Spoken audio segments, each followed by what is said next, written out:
Amy here. Today we're going to talk about amending back year tax returns to report virtual currency earnings. Now you wonder, why would I do that? Here's the problem. The IRS knows there's a very serious underreporting problem. Coinbase, the US's largest virtual currency exchange, holds about, I think last time I checked it was 350 million wallets. Now, how many people do you think reported virtual currency income on their 2015 tax returns? About 800. Not 8,000, 800. So the IRS knows that there's a huge underreporting problem, and they're not going to take that lying down. They are starting to take steps to fine people. Now, what are the repercussions if you didn't report that virtual currency income and they fined you? It depends on the year of the virtual currency income. This is actually pretty interesting.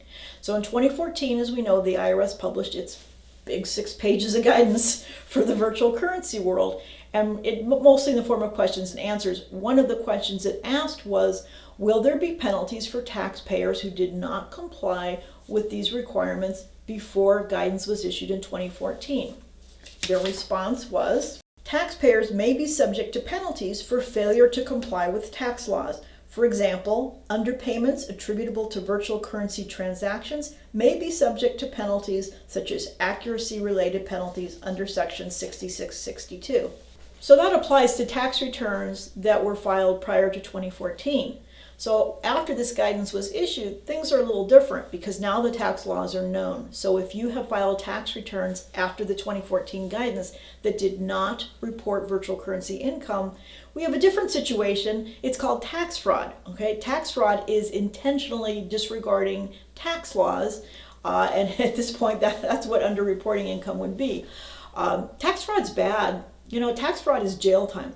So this is something you might want to consider dealing with, especially since, as I say, the IRS is hot on the warpath now to find people who have not reported that income.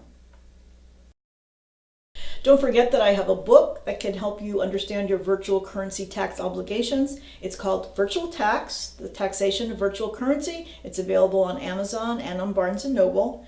Now for the fine print, these are general tax principles. Talk to your tax preparer before applying any of these principles to your own tax return. I am not responsible for any tax return that I have not prepared. Hey, if this presentation was helpful for you, hit like. If not, tell me what you didn't like so that I can do better. Share this with your friends who could use the information. Thanks for listening.